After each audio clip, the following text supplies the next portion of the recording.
LeBron versus Michael. When did LeBron pass Kobe? 5-4. Wait, you guys are putting him against Michael. When did he pass Kobe? Hating on LeBron to call him the second greatest player ever. Yes, we all know he's the second greatest player ever, but he's no Michael Jordan. Nick Wright accidentally destroys LeBron's legacy while praising Jordan, and once people heard it, they caught it instantly. Because this was not one of those reaches where fans are twisting somebody's words. This was straight from Nick's own mouth, and that is exactly why it hit so hard. You know what? Let's just not have the argument anymore. They're both great. Let's just agree to disagree. That's happening. And the other thing that started with the Steph conversation is, you know what? Everybody's a GOAT. Steph's a GOAT. Kobe's a GOAT. LeBron's a GOAT. Kareem's a GOAT. Michael's a GOAT. They're all GOATs. They know they've lost the argument. What made this moment even crazier is that Nick was not trying to talk about Jordan versus LeBron directly at first. He was trying to make a point about the modern NBA. He was talking about resting, players sitting out, meaningless regular season games, and how the league is losing some of what made it feel special. On the surface, that sounds like a normal basketball rant. Plenty of people say the same thing. Fans are tired of buying tickets just to find out the stars are not playing. Analysts complain about it all the time. So at first, it sounded like Nick was just doing what Nick does, giving a strong take and leaning into it. But then he brought up that Jordan story, and that is where everything flipped. So doing this at age 39, year 21 seemed impossible. So the idea that he wouldn't still be a really good player at 42 in year 24, like I just don't think he'll ever be bad. He starts talking about being a kid, about how his mom took him to New York to watch Michael Jordan play the Knicks in the final game of the regular season. And that part matters, because this was not some playoff classic. This was not Game 7. This was not a must-win battle for seeding. In fact, by his own retelling, the standings were already set. The Knicks were locked into one spot. The Bulls were locked into another. The game basically meant nothing in terms of the bracket. But Michael Jordan still played major minutes. Patrick Ewing still played major minutes. And to Nick, that moment mattered. It stayed with him. It helped make him fall in love with basketball. And that is where the trap closed. Because the second you tell a story like that, you are no longer just making a point about one game. You are creating a standard. You are telling the audience what greatness looks like to you. You are saying that even when the game doesn't matter in the standings, the true stars still show up, still play, and still give fans something real. And once you say that out loud, once you frame it that clearly, you cannot control where people take it next. Because now they have your rule. Now they have your measuring stick. And people immediately knew where that measuring stick was headed. Here's the part nobody's talking about. Nick did not just praise Jordan in that moment. He praised an entire mindset. He praised the idea that legends don't check out just because the stakes are low. He praised the idea that the game always matters, the fans always matter, and the standard should always be the same.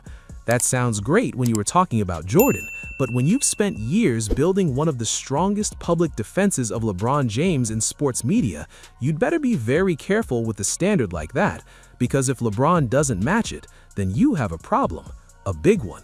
No, he played 5. Without him? Oh, yeah. Yeah, I count the whole career. The whole career. Even silly me. But one, he was hurt when he came back the second year. The whole career. Okay. He wasn't hurt in the playoffs when he got his ass swept. And this is where it gets dangerous, because LeBron's career, for all its greatness, has not followed that exact model. Over the years, especially later in seasons when playoff spots were already decided or when the team had reasons to be cautious, LeBron has set. Sometimes he missed the final game entirely. Sometimes he barely played. Sometimes it was rest. Sometimes it was managing wear and tear. Sometimes it was a bigger long-term decision. Whatever label you want to put on it, the fact remains the same. The path LeBron took is not the same one Nick just celebrated in that Jordan story. Now, to be fair, that doesn't automatically mean LeBron was wrong. That part matters. This is not about pretending body management doesn't matter. It obviously does. The league is older, smarter, more cautious, more invested in long-term health than it used to be. Teams protect players, stars protect their bodies. Everybody understands the grind differently now. That is real. But the problem here is not whether resting is always bad. The problem is consistency. If Nick wants to say the game has changed and stars sitting out hurts the fans, then okay, say that. But if you are going to do that while also building your whole public identity around defending LeBron at every turn, then people are going to check whether your logic applies to him too. And expose Nick Wright like I've never exposed Nick Wright before. And to tell you the truth, he's going to help me with it. This is where young players usually make a mistake. They think fans only hear the conclusion. They do not. Fans hear the framework. They hear the rule you are building underneath the point. And that is exactly what happened to Nick here.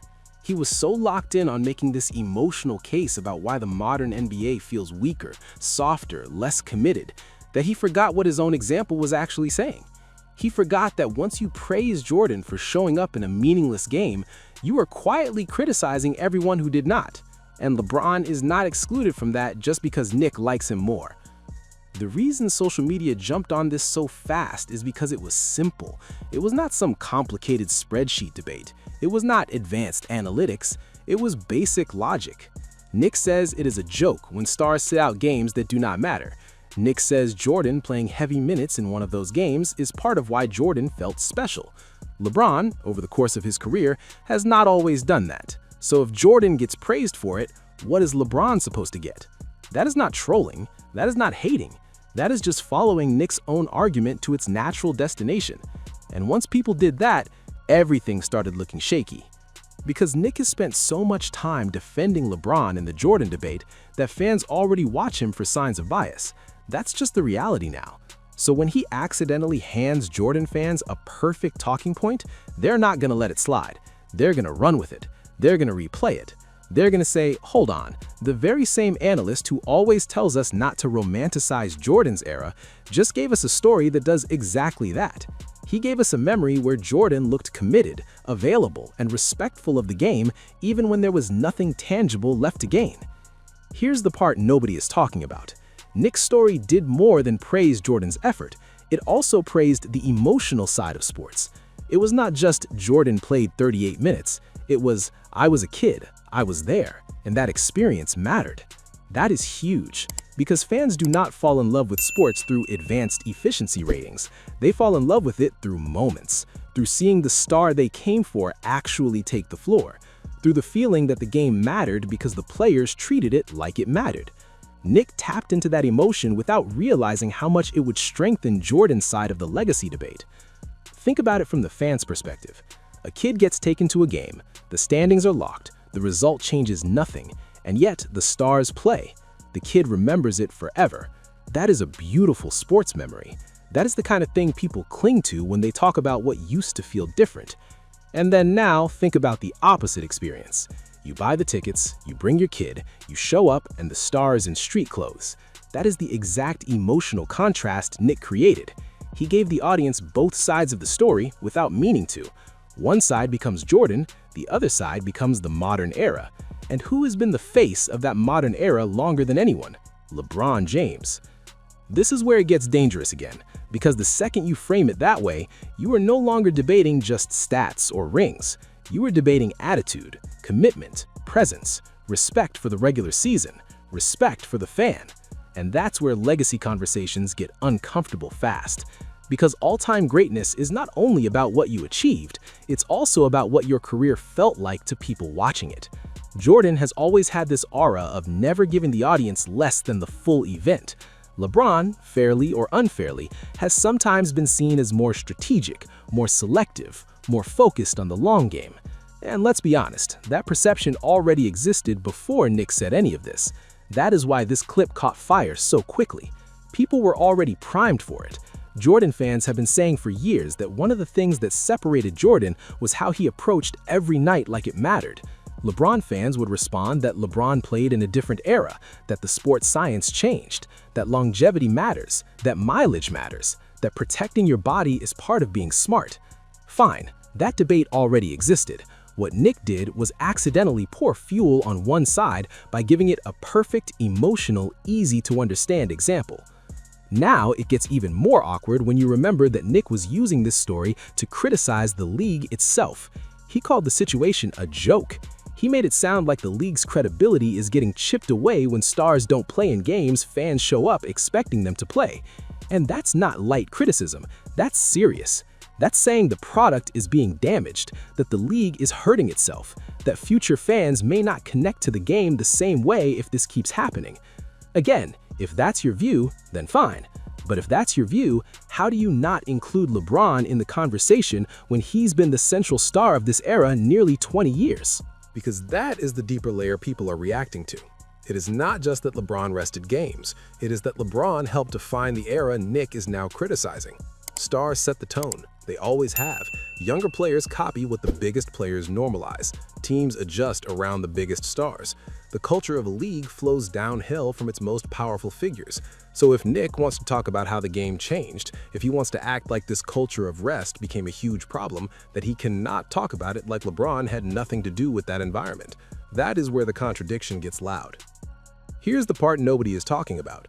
Nick was trying to separate LeBron from the modern league problems, but his Jordan story made that impossible.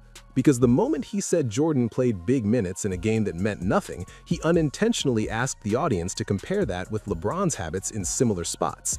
He opened a side-by-side, and when you open a side-by-side between Jordan and LeBron, you better know exactly where every detail lands, because fans will not miss it. They are too locked in, they are too invested, they are too tired of double standards to let something like this pass quietly.